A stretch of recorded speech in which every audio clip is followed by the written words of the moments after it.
Welcome to my class. আমি প্রদ্যুৎ। দেখো, আজকে আমি তোমাদের করাবো ক্লাস 6 এর গণিত বিষয়ের কোষে দেখি 22.1। এখানে আজকে তোমাদের করাবো, দেখো, 9, 10, 11, 12, 13 এবং 14 নম্বর দাগ। প্রত্যেকটা অঙ্ক আমি খুব সহজ করে বুঝিয়ে দেওয়ার চেষ্টা করবো। তোমরা শেষ পর্যন্ত ভিডিওতে সঙ্গে থাকো, আশা করি বুঝতে পারবে। তো দেখো, এর আগের ভিডিওতে কিন্তু আমি 8 নম্বর দাগ পর্যন্ত করে দিয়েছি। যারা দেখোনি, ডেসক্রিপশন বক্সে প্লেলিস্টের লিঙ্ক রয়েছে, সেখানে গিয়ে তোমরা দেখে নিতে পারবে। ঠিক আছে? তো দেখো, আমরা এখানে করছি বিভিন্ন জ্যামিতিক চিত্র অঙ্কন। আর আরেকটা বিষয় এখানে বলি, এটা দেখো আমরা 260 নম্বর পেজে তোমাদের যে অঙ্ক বই সেখান থেকে করাচ্ছি। ঠিক আছে? আচ্ছা, এবারে আমরা শুরু করছি তাহলে 9 নম্বর দাগের অঙ্ক থেকে। তো দেখো কি বলছে 9 নম্বর দাগের। বলছে, স্কেল ও পেন্সিলের সাহায্যে একটি ত্রিভুজ এবিসি আঁকি। এই ত্রিভুজের শীর্ষবিন্দু এ, বি ও সি থেকে যথাক্রমে বিসি, এসি ও এবি বাহুর উপরে যথাক্রমে 3টি লম্ব এপি, বিকিউ ও সিআর আঁকি। দেখি এপি, বিকিউ ও সিআর সরলরেখাংশ 3টি সমবিন্দু কিনা। তো দেখো, আমরা কিভাবে অঙ্কটা শুরু করব। 9 নম্বর দাগের অঙ্কটা করছি, দাগ নম্বর দিয়ে দিলাম। দেখো, এখানে একটু একটু করে পড়বো, একটু একটু করে ছবি আঁকবো। ঠিক আছে? প্রথমে কি বলছে, স্কেল ও পেন্সিল কম্পাসের সাহায্যে একটি ত্রিভুজ এবিসি আঁকি।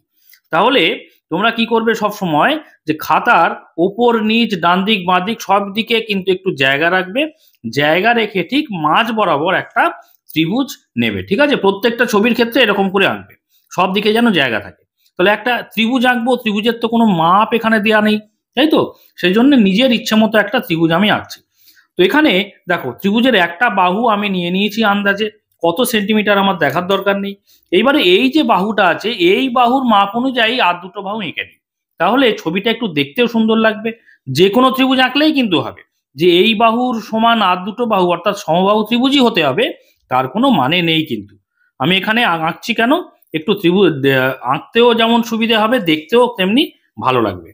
আচ্ছা দেখো, এখানে আমি এই মাপটা নিয়ে নিলাম বাহুর।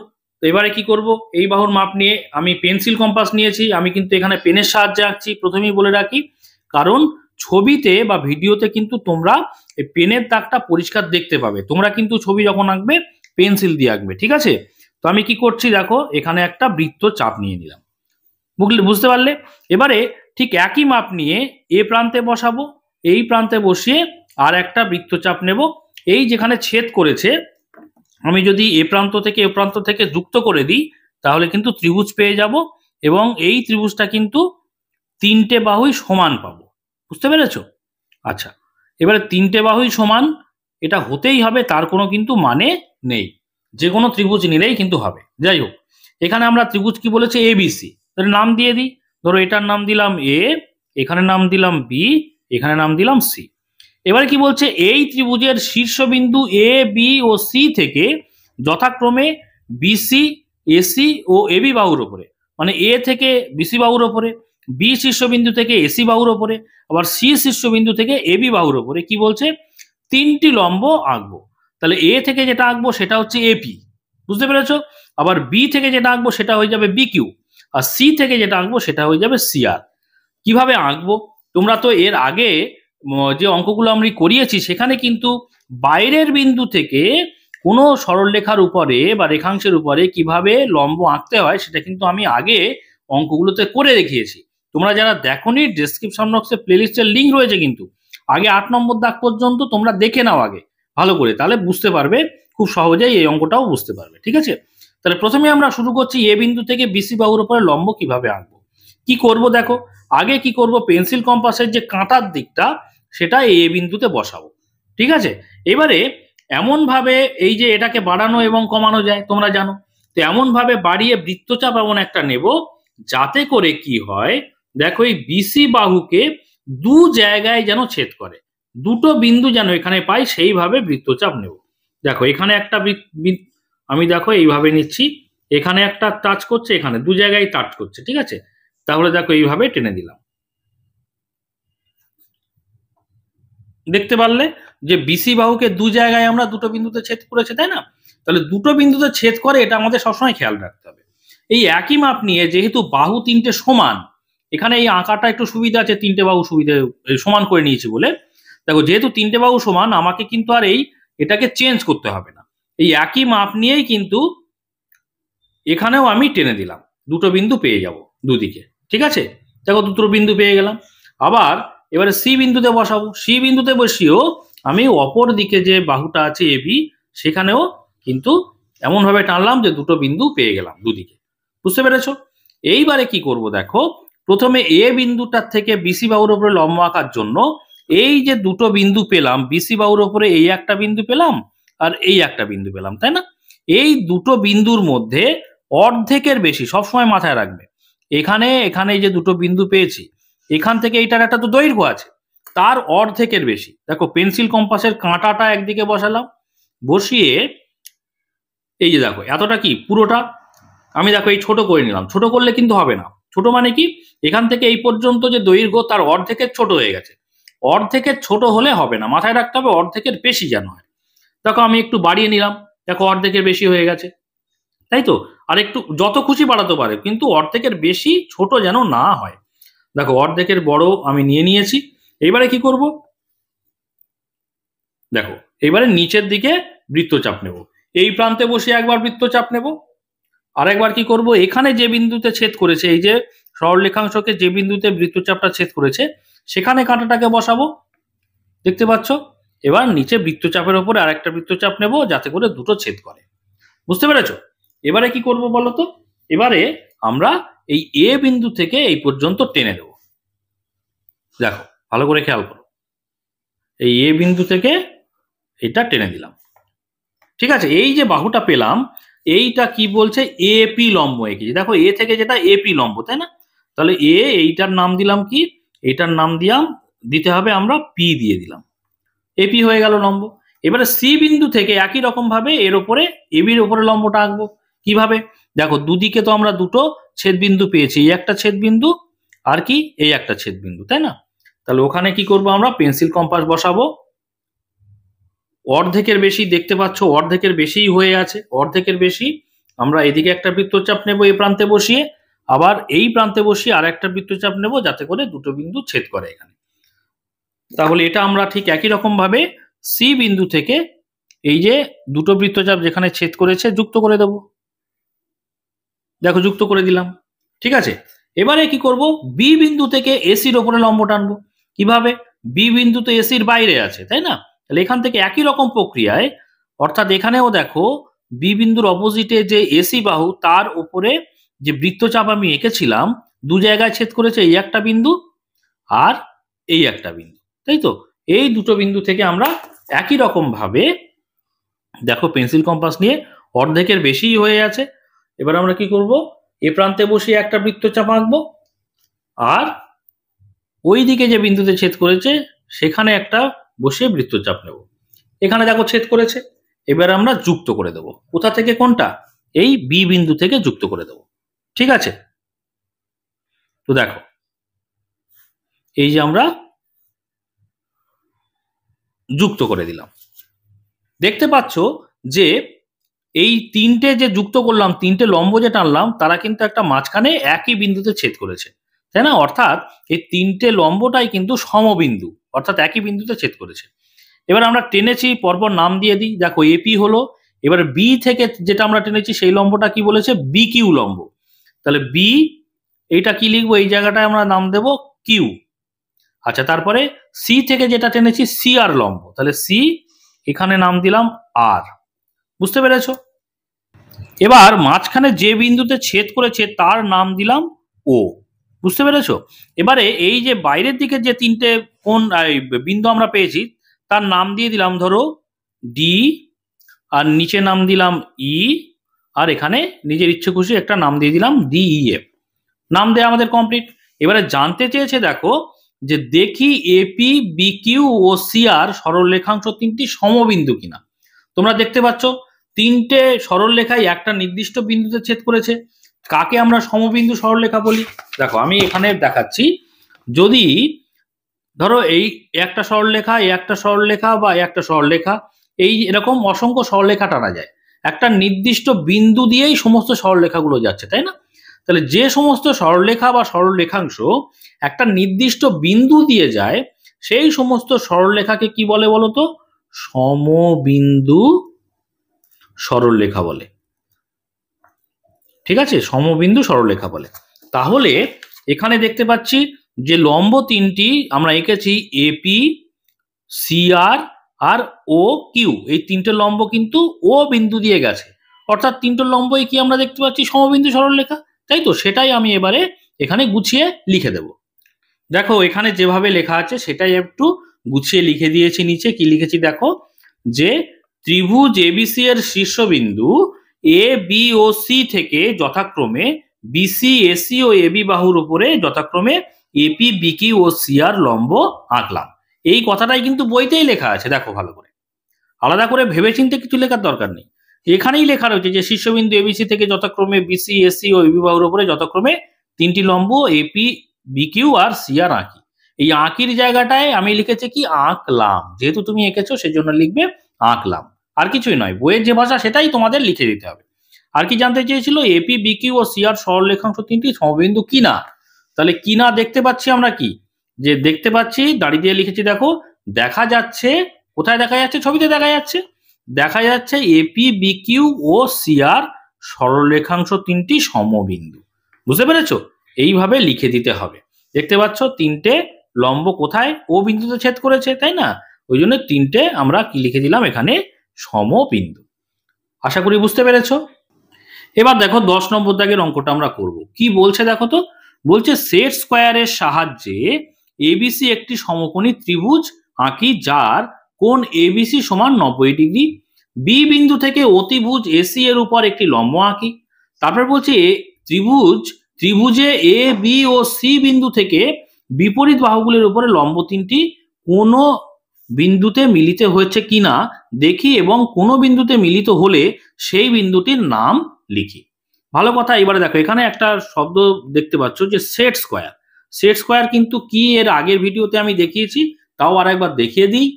দেখো তোমাদের জ্যামিতি বক্সে এরকম দুটো যন্ত্র রয়েছে, এই দুটোকে বলে না সেট স্কোয়ার, বুঝতে পেরেছো, বা ত্রিকোণী বলে। তো এটা হচ্ছে 1 নম্বর, এটা 2 নম্বর, দুটো সেট স্কোয়ার কিন্তু তোমাদের আছে। এই সেট স্কোয়ারের সাহায্যে আমরা লম্ব আঁকবো। কিভাবে সেট স্কোয়ারের সাহায্যে লম্ব আঁকবো সেটা দেখো তোমাদের বইতের কিছু পেজ আগে, অর্থাৎ 250 নম্বর পৃষ্ঠা দেখতে পাচ্ছ। এখানে কিন্তু দেখো স্কেল ও সেট স্কোয়ারের সাহায্যে একটি সরলরেখার উপরে কোনো বিন্দুতে লম্ব আঁকার চেষ্টা করি। দেখো কিভাবে এখানে সেট স্কোয়ারের সাহায্যে লম্ব আঁকতে হয়, স্কেলের উপরে সেট স্কোয়ার বসিয়ে কিভাবে লম্ব আঁকতে হয় এখানে পরপর ধাপে ধাপে দেখানো আছে, তোমরা দেখে নিও। আমি এবারে করে দিচ্ছি, আরো বুঝে নাও বিষয়টা। তাহলে 10 নম্বর দাগের অঙ্কটা আমরা করছি।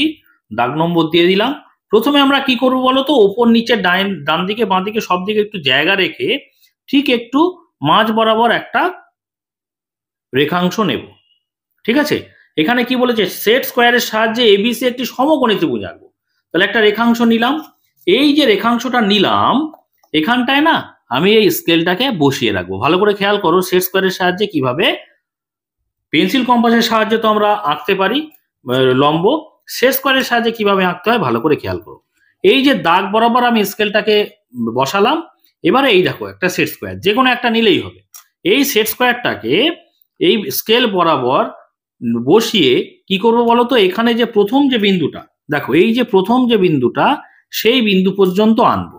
ভালো করে খেয়াল করো, এইভাবে বসিয়ে আমি সেট স্কোয়ারটাকে এই প্রথম বিন্দু পর্যন্ত আনলাম।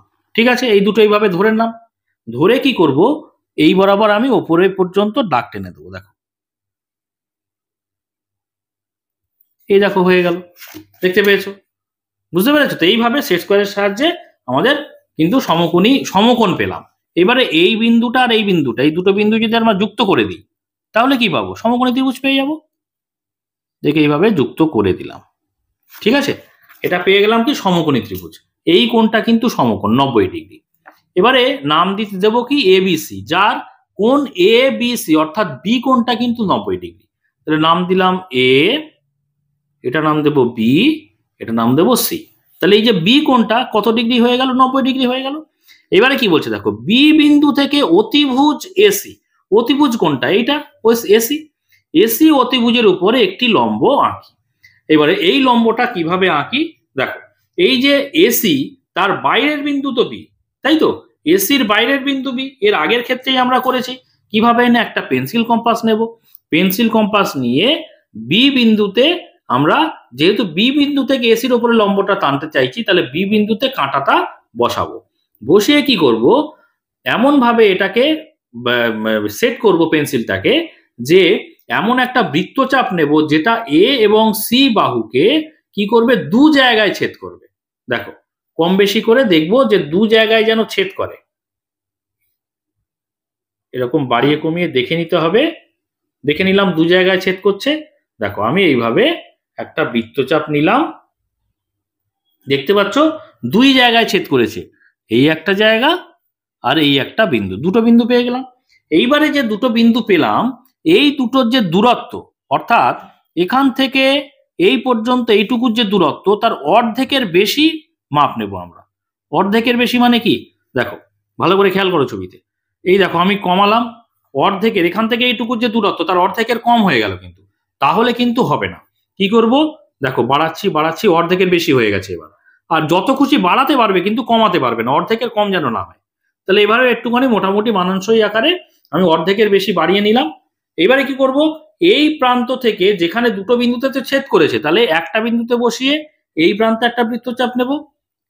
এবারে কাঁটাটাকে সরিয়ে নিয়ে এবার এই প্রান্তে বসাবো, এই প্রান্তে এখানে বসালাম, বসিয়ে আবার একটা বৃত্তচাপ নেব যাতে করে এখানে ছেদ করে। দেখো এখানে গায়ে গায়ে ছেদ হয়েছে, সেজন্য আর একবার এই বিন্দুতে বসাবো, বসিয়ে এটাকে আর একটু টেনে দেবো। দেখো এবার সুন্দরভাবে দুটো ছেদ করে গেছে। এবার কি করবো বলতো, এই বি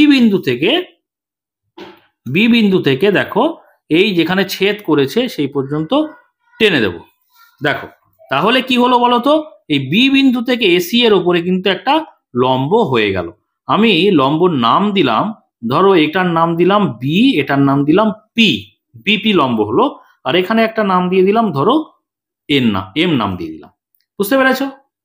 এবারে দেখো, এবারে বলছে যে ত্রিভুজে এ বি ও সি বিন্দু থেকে বিপরীত বাহুগুলির উপর লম্ব তিনটি কোনো বিন্দুতে মিলিত হচ্ছে কিনা দেখি। ভালো করে খেয়াল করো তো, এই জায়গাটা একটু বোঝার আছে। দেখো আমরা এই দেখেছি এই কোণটা কতটা, এই কোণটা হচ্ছে 90 ডিগ্রি, তাই না, 90 ডিগ্রি। তাহলে এই যে বিসি বাহুর ওপরে কে লম্ব বলতো, এই মাঝখানে এ বি এবং বিসি বাহুর মাঝখানের কোণটা হচ্ছে 90 ডিগ্রি। তার মানে কি, তার মানে হচ্ছে বিসি বাহুর ওপরে এবি লম্ব। আবার ঠিক উল্টো ক্ষেত্রে বলা যায় যে এবি বাহুর ওপরে বিসি লম্ব, তাই তো। মাঝখানে যদি কোণ 90 ডিগ্রি হয়, আমরা জানি, এর আগের ভিডিওতে আমি ব্যাখ্যা করেছি যে পরস্পরের লম্ব, অর্থাৎ এবি বিসির ওপরে লম্ব, আবার বিসি এবির ওপরে লম্ব, তাই তো, যেহেতু মাঝখানের কোণটা হচ্ছে 90 ডিগ্রি। তাহলে খেয়াল করো, এই যে এ বিন্দু থেকে যে বিসি বাহুর উপরে লম্ব কোনটা, কোথায় ছেদ করেছে, বি বিন্দুতে ছেদ করেছে, তাই তো। দেখো আমি যদি আলাদা খাতায় বোঝানোর চেষ্টা করি, দেখো এটা এ বিন্দু থেকে, ধরো আমি এই দাগটা টানছি না, এই এসিটা টানছি না, এটার নাম দিলাম এ, এটার নাম দিলাম বি, এটার নাম দিলাম সি। তাহলে এ বিন্দু থেকে, এ শীর্ষবিন্দু থেকে বিসি বাহুর উপরে লম্বকে এবি লম্ব, যেটা নাকি বি বিন্দু ছেদ করেছে। আবার যদি উল্টো ভাবে ধরি, উল্টো ভাবে যদি খাতাটা ঘুরিয়ে দিই, দেখো সি বিন্দু থেকে এবি বাহুর ওপরে লম্বকে সিবি বা বিসি, সে কোথায় ছেদ করেছে, বি বিন্দুতে ছেদ করেছে। তাহলে এ বিন্দু থেকে যে লম্বটা বিসির ওপরে টেনেছি সেটা বি বিন্দুতে ছেদ করেছে। আবার সি বিন্দু থেকে এবি বাহুর ওপরে যে লম্বটা টেনেছি সেটা বি বিন্দুতে ছেদ করেছে। তাহলে দুটোই বি বিন্দুতে ছেদ করেছে। আবার এখানে দেখো এসি, যে অতিভুজ, সেখানে বি বিন্দু থেকে যে লম্বটা টেনেছি সেটাও দেখো বি বিন্দুতে ছেদ করেছে, তাই না। এখানে যে এসি ছিল, দেখো এসি ছিল, সেখানে বি বিন্দু থেকেই তো লম্বটা টেনেছি, তাহলে এই লম্বটাও কিন্তু বি বিন্দুতে ছেদ করেছে। তাহলে তিনটে লম্বই কিন্তু দেখতে পাচ্ছি বি বিন্দুতে ছেদ করেছে, তাই তো। অর্থাৎ তিনটে লম্বই কি সমবিন্দু, যে বিন্দুতে ছেদ করেছে সেই বিন্দুটার নাম কি, সেই বিন্দুটার নাম কিন্তু বি। ঠিক আছে, সেটাই কিন্তু এখানে জানতে চাইছে যে প্রথমে বলছে যে যে বিন্দুতে মিলিত হচ্ছে কিনা দেখি, একটি বিন্দুতে যে লম্ব বাহুগুলোর উপর লম্ব তিনটি কোনো বিন্দুতে মিলিত হচ্ছে কিনা দেখি। দেখো বি বিন্দুতেই মিলিত হচ্ছে।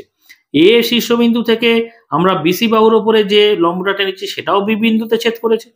আবার এবি বাহুর উপরে সি বিন্দু থেকে যে লম্বটা টেনেছি সেটা বি বিন্দুতে ছেদ করেছে। আবার বি বিন্দু থেকে একটা লম্ব টেনেছি এসির ওপরে, তাহলে তিনটেই লম্ব, এ বি একটা লম্ব, বিসি একটা লম্ব, আবার বিপি একটা লম্ব। তাহলে তিনটে লম্বই কোন বিন্দুতে ছেদ করেছে? বি বিন্দুতে ছেদ করেছে। তাহলে কি বলছে? এবং কোনো বিন্দুতে মিলিত হলে সেই বিন্দুটির নাম লিখি। তাহলে সেই বিন্দুটি কি? বি বিন্দু। তাহলে এই বিষয়টাই কিন্তু আমি একটু গুছিয়ে লিখিয়ে দিচ্ছি, দেখে নাও। দেখো লিখে দিয়েছি, এখানে যে বইয়ের যে ভাষা সেখান থেকেই কিন্তু ভাষাটা নিতে হবে। কি লিখেছি? ত্রিভুজ এবিসি এর এ বি ও সি বিন্দু থেকে, এখানেই কিন্তু সেভাবে বলেছে, দেখো এ বি ও সি বিন্দু থেকে বিপরীত বাহুগুলির উপরে অঙ্কিত মানে আঁকা অঙ্কিত লম্ব তিনটি বি বিন্দুতে মিলিত হয়েছে। ঠিক আছে, দেখতে পাচ্ছ বি বিন্দুতে মিলিত হয়েছে, সেটাই এখানে জানতে চেয়েছে যে কোন বিন্দুতে মিলিত হলে সেই বিন্দুটির নাম লিখি। তাহলে সেই বিন্দুটি কি? বি বিন্দুতে মিলিত হয়েছে, আমি লিখে দিয়েছি। এইভাবে লিখে দিলেই হয়ে যাবে। ঠিক আছে, এবার দেখো 11 নম্বর দাগের কি বলছে। এটা কিন্তু একটা শর্ট কোশ্চেন। দেখো কি বলছে, একটি সরলরেখার উপর একটি নির্দিষ্ট বিন্দুতে ড্যাশ, ফাঁকা ঘর দেওয়ার আছে, মানে এখানে শূন্যস্থান পূরণ করতে হবে, ড্যাশটি লম্ব অঙ্কন করা যায়। দেখো একটি সরলরেখার উপরে একটি নির্দিষ্ট বিন্দু, আমি দেখো এখানে দেখাই, ভালো করে খেয়াল করো। ধরো এইটা একটা সরলরেখা, ঠিক আছে, এই সরলরেখার উপরে একটা নির্দিষ্ট বিন্দু, ধরো নির্দিষ্ট বিন্দু আমি ধরলাম এ। ঠিক আছে, এই এ বিন্দুতে লম্ব আমরা কটা টানতে পারবো? ধরো আমি এখানে একটা লম্ব টানলাম, এই লম্ব মানে কি? এইটার কোণ হচ্ছে 90 ডিগ্রি, এদিকেও কোণ 90 ডিগ্রি, এদিকেও কোণ পাবো আমরা কত? 90 ডিগ্রি, যেদিকেই যাই না কেন। এবারে এই যে লম্ব টানলাম, কটা টানা যাবে? এই যে নির্দিষ্ট বিন্দু এতে আমি আর কটা টানতে পারবো লম্ব? লম্ব কিন্তু একটাই হবে। দেখো আমি এই নির্দিষ্ট বিন্দুতে যদি এইভাবে আর একটা দাগ টানি, ধরো আমি এইভাবে তার পাশেই আর একটা দাগ টানলাম, তাহলে কি এইটা 90 ডিগ্রির থেকে বেড়ে গেল না এই কোণটা? আবার এদিক থেকে 90 ডিগ্রি কমে গেল। আবার ধরো এদিক থেকে যদি টানি, যাই টানি না কেন, দেখো এদিকে আর একটা টানি নির্দিষ্ট বিন্দুতে, লম্ব কিন্তু হবে না। কেন লম্ব হবে না? কারণ এই দুটো লম্ব যার উপরে টানছি তার মধ্যবর্তী যে কোণ, সেই কোণটা কিন্তু 90 ডিগ্রি আর থাকবে না। 90 ডিগ্রি না থাকা মানে সেটা লম্ব হবে না। তাহলে একটা নির্দিষ্ট বিন্দুতে, কোনো সরলরেখার উপরে একটা নির্দিষ্ট বিন্দুতে একটি মাত্রই লম্ব টানা যায়। বুঝতে পেরেছো? তাহলে আমরা কি লিখবো এখানটায় উত্তর? একটি সরলরেখার উপরে একটি নির্দিষ্ট বিন্দুতে একটি, তাহলে এখানে এক কথাটা লিখে দিই, একটি লম্ব আঁকা অঙ্কন করা যায়। এই উত্তরটাই তোমরা খাতায় লিখে নেবে এভাবেই। আচ্ছা, 12 নম্বর দাগে দেখো কি বলছে, এটাও একটা শর্ট কোশ্চেন। একটি সরলরেখার বাইরের কোনো নির্দিষ্ট বিন্দু থেকে, এটা ছিল কি?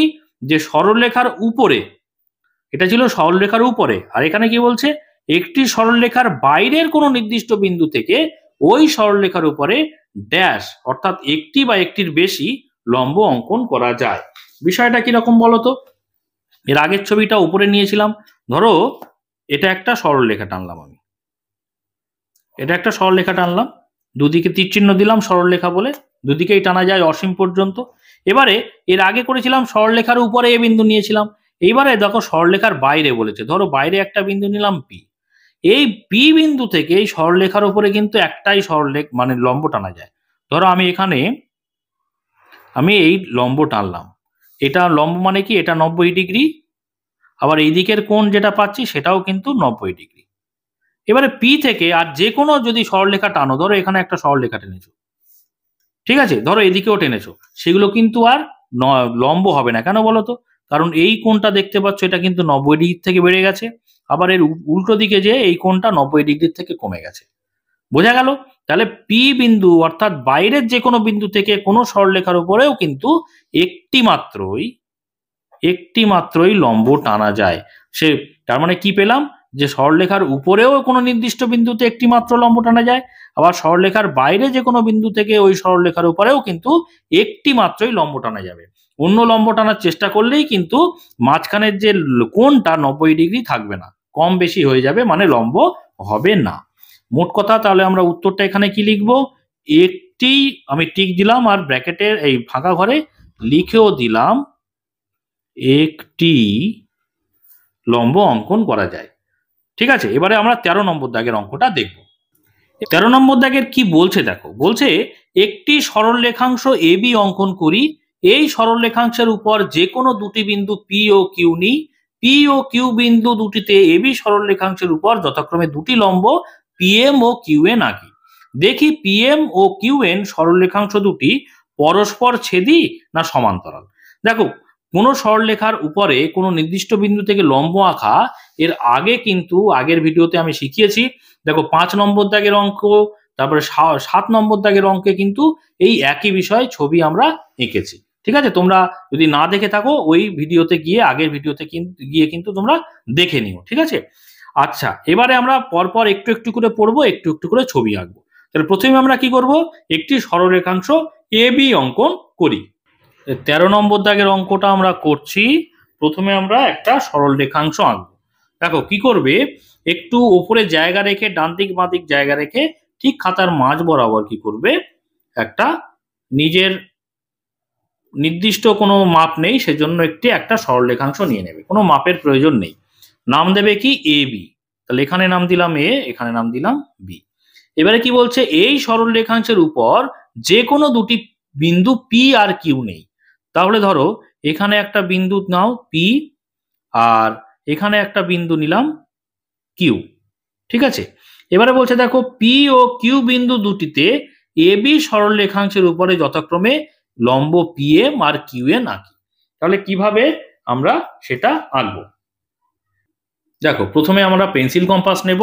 বারবার বলছি তোমরা কিন্তু পেন্সিল দিয়ে আঁকবে, আমি যাতে ভিডিওতে ভালো দেখা যায় তার জন্য পেন দিয়ে আঁকছি। আচ্ছা এবারে কি করবে, এই কাঁটাটা আমরা কি করব, এই পি এবং কিউতে পরপর বসাবো।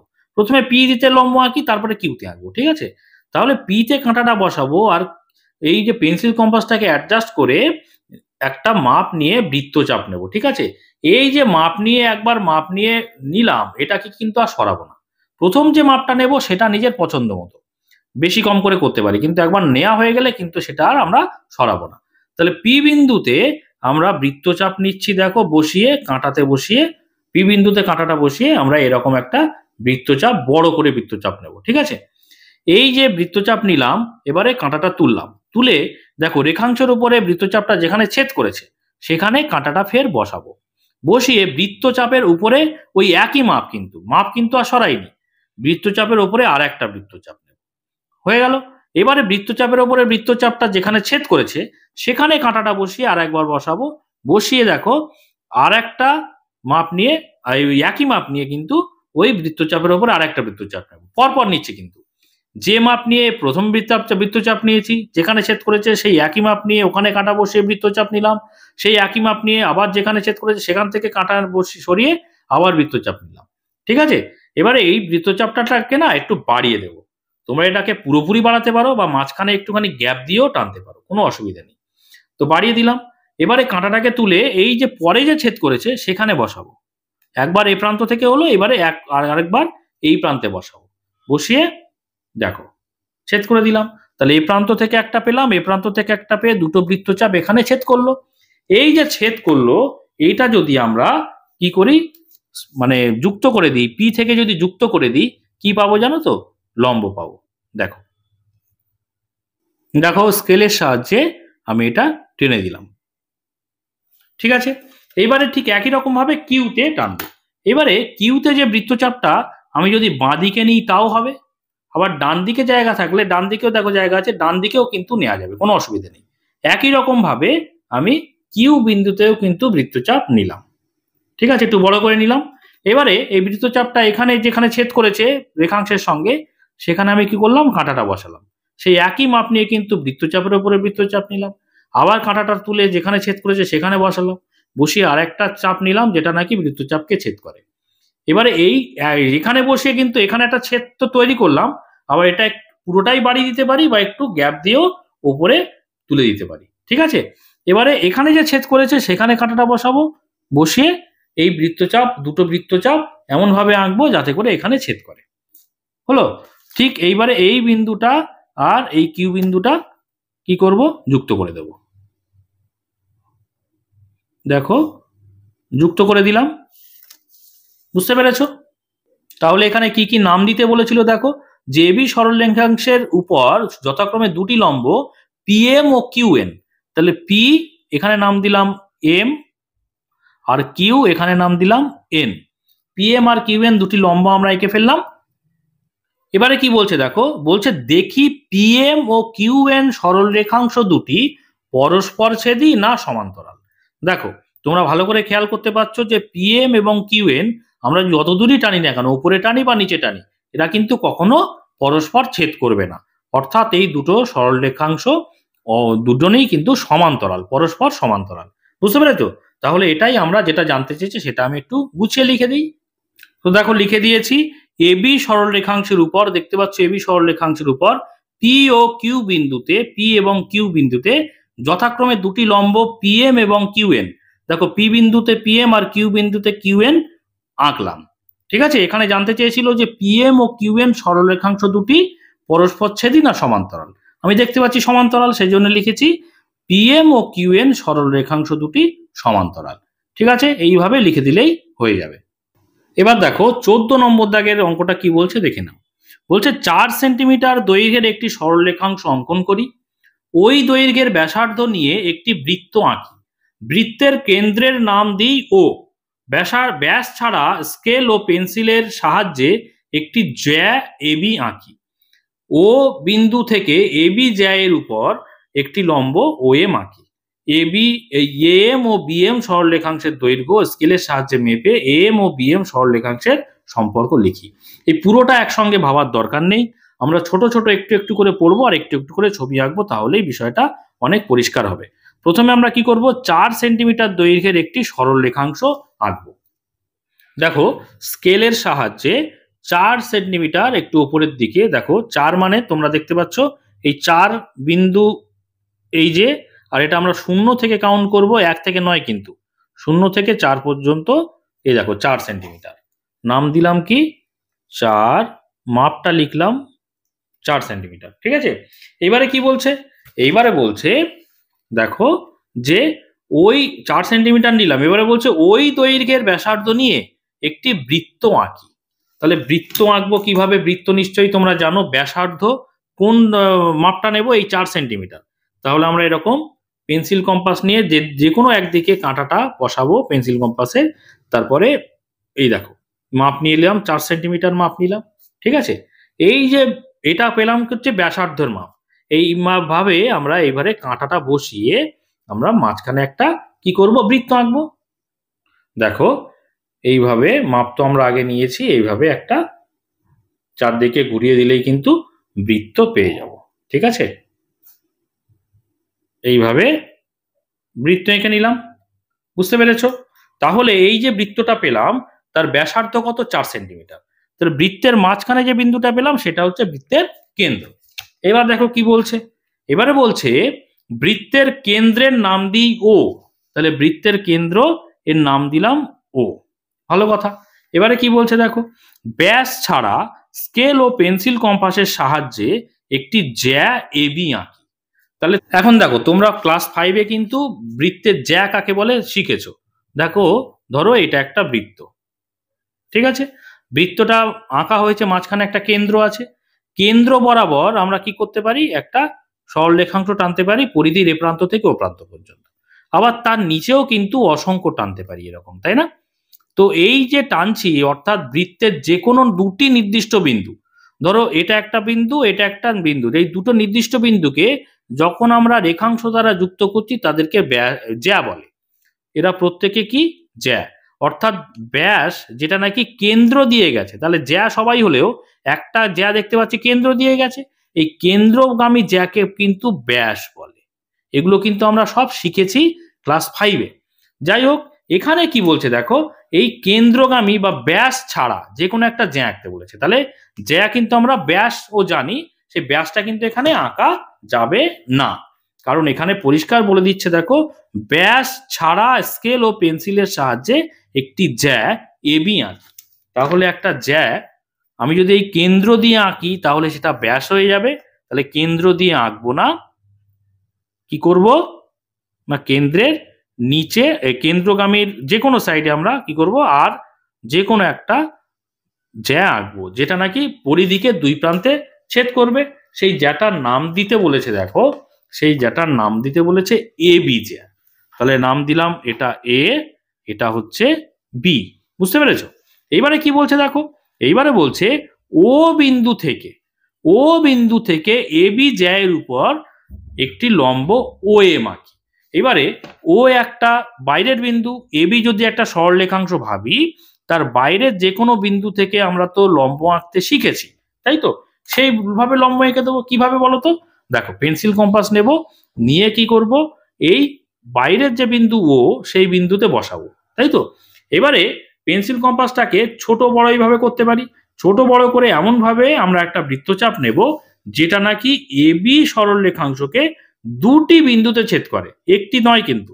তাহলে দুটি বিন্দুতে দেখো আমি কম বেশি করে দেখে নিচ্ছি, এ প্রান্তেও দেখছি ছেদ করছে, আবার দেখছি এ প্রান্তেও ছেদ করছে। তাহলে একটা বৃত্তচাপ এঁকে নিই এখানে। দেখো এইভাবে একটা বৃত্তচাপ এঁকে নিলাম। দেখতে পেয়েছো দুটো বিন্দুতে ছেদ করেছে। এইবারে এই যে দুটি বিন্দুতে ছেদ করলো, কি করবে এবার? এখান থেকে এই পর্যন্ত যে দুটো বিন্দু, দেখো এই বিন্দুটা থেকে এই বিন্দুটা পর্যন্ত যে দৈর্ঘ্য আছে, যতটা দূরত্ব আছে, তার অর্ধেকের বেশি। অর্ধেকের বেশি, তাহলে এক জায়গায় আমি কাঁটাটা বসাবো। বসিয়ে দেখো, আমি দেখো অর্ধেকের কম হয়ে গেল, তাই না? তাহলে অর্ধেকের বেশি মোটামুটি দেখবো। দেখো অর্ধেকের বেশি হয়ে গেছে। এবার আমরা কি করব, নিচে দুটো বৃত্তচাপ নেব। দেখো এদিকে একটা বৃত্তচাপ নিলাম, এ প্রান্তে বসিয়ে সেই একই মাপ নিয়ে এ প্রান্তে বসাবো, বসিয়ে এদিকে একটা বৃত্তচাপ নেব। দুটি বৃত্তচাপ একটা নির্দিষ্ট বিন্দুতে ছেদ করবে, তাই তো? এবারে কি করবো বলো তো? ও বিন্দু থেকে টেনে দেব। দেখো আমরা এইভাবে ও বিন্দু থেকে টেনে দিলাম, হয়েছে। তাহলে আমাদের লম্বটা টানলাম কার ওপরে? লম্বটা টানলাম এবির ওপরে। লম্বটার নাম দিতে বলেছিল, একটু বই ছবিতে দেখে নাও, এই বইতে, যে ও বিন্দু থেকে এবি জায়ের উপরে একটি লম্ব ও এম আঁকি। তাহলে ও এইখানটার নাম দেব আমরা এম, ঠিক আছে? আর নিচে যে বিন্দুতে ছেদ করেছে সেখানে নাম দিয়ে দিলাম, ধরো যে কোনো একটা নাম পি দিয়ে দিলাম। আর এই দুটো বিন্দু যে ছেদ করেছে এখানে আমরা নাম দিলাম যে কোনো সি আর ডি, ইচ্ছে মতো নাম দিলেই হবে। আচ্ছা, আমাদের কিন্তু ছবি আঁকা হয়ে গেছে, কমপ্লিট হয়ে গেছে। এবারে কি বলছে ভালো করে খেয়াল করো। A M O B M সরলরেখাংশের দৈর্ঘ্য স্কেলের সাহায্যে মেপে A M O B M সরলরেখাংশের সম্পর্ক লিখি। দেখো আমি স্কেল এখানে বসিয়ে নিয়েছি, ভালো করে খেয়াল করো তো। দেখো এখান থেকে এ থেকে বি পর্যন্ত দেখতে পাচ্ছি 1 2 3 4 5 6, অর্থাৎ 6 সেন্টিমিটার হলো। তারপরে দেখো এই 5, তারপরে 1 পয়েন্ট গেছে 6, তার মানে 6.6। টোটাল মাপ হচ্ছে 6.6 সেন্টিমিটার, সিএম লিখলাম। এবারে দেখো ঠিক মাঝ বরাবর যে আমি লম্বটা টেনেছি সেখানে দেখো এখানে 3 পয়েন্ট, দেখো 1 2 3, তাই না? অর্থাৎ 3.3 হয়েছে সেই প্রথম অংশটুকু। তার মানে তারপরেও কিন্তু 3.3 আছে, মানে বাকিটা 3.3 দেখতে পাচ্ছ। তাহলে 3.3 বাঁদিকে, আর লম্বের ডান দিকেও কিন্তু 3.3 হচ্ছে। দেখো এখানে এই যদি আমরা প্রথম থেকে দেখি, এখানে টোটাল তো 6.6, তাকে 2 দিয়ে ভাগ করো, 2 দিয়ে ভাগ করলে কিন্তু 3.3 হয়, তাই না? তাহলে বাঁ দিকে 3.3, ডান দিকে 3.3, মোট হচ্ছে 6.6। তাহলে দেখতে পাচ্ছি এই লম্বটা দুটি সমান ভাগে ভাগ করেছে। কাকে সমান ভাগে ভাগ করেছে? জ্যাটাকে। অর্থাৎ এখানে কি হয়েছে, জ্যাটাকে সমান ভাগে ভাগ করেছে এ এম সমান কিন্তু বি এম এখানে হয়ে গেছে, ঠিক আছে? এই যে সম্পর্কটা তৈরি হয়েছে সেটাই আমি এবারে গুছিয়ে লিখে দেবো। সেটাই কিন্তু এখানে জানতে চেয়েছে, যে স্কেলের সাহায্যে দৈর্ঘ্য মেপে দেখব যে এম ও বি এম সরলরেখাংশের সম্পর্ক কি, ঠিক আছে? দেখো আমি লিখে দিয়েছি, কি লিখলাম? 4 সেন্টিমিটার ব্যাসার্ধ বিশিষ্ট। দেখো এই যে 4 সেন্টিমিটার, তাই মাপ নিয়েই কিন্তু ব্যাসার্ধ বিশিষ্ট আমি একটা বৃত্ত এঁকেছি, সেটাই লিখেছি যে বেশি বিশিষ্ট বৃত্তের কেন্দ্র ও থেকে, দেখো বৃত্তের কেন্দ্র ও থেকে এবি জ্যায়ের উপর, এই যে এবি সেই জ্যায়ের উপর ও এম লম্ব আঁকলাম। দেখো ও এম এই লম্বটা এঁকেছি যেভাবে আঁকতে হয় সেই প্রসেসে। আচ্ছা, এবারে কি বলেছিল, যে এম, এই যে ও এম লম্ব আঁকার জন্য দুটো ভাগে ভাগ হয়েছে, জ্যাটা এ এম ভাগ হয়েছে আর বি এম ভাগ হয়েছে। জিজ্ঞেস করেছিল যে এম আর বি এম সরলরেখাংশের সম্পর্ক, সেটাই লিখে দিয়েছি দেখো দাঁড়িয়ে দিয়ে, যে স্কেলের সাহায্যে মেপে দেখলাম যে এম সমান বিএম। এটাই কিন্তু এম আর বিএম এর মধ্যে সম্পর্ক। বুঝতে পেরেছো? তো আশা করি বুঝতে পেরেছো। আজকে এই পর্যন্ত। এর পরবর্তী বিভিন্ন অঙ্কের ভিডিও যদি তোমরা পেতে চাও অবশ্যই চ্যানেলটিকে সাবস্ক্রাইব করে নিয়ে সঙ্গে থেকো। আর আজকের ভিডিওটি যদি ভালো লাগে অবশ্যই একটা লাইক করে দিও, কমেন্ট করো, বন্ধুদের মধ্যে শেয়ার করে দিও। আর শেষ পর্যন্ত ভিডিওতে সঙ্গে থাকার জন্য সকলকে অসংখ্য ধন্যবাদ।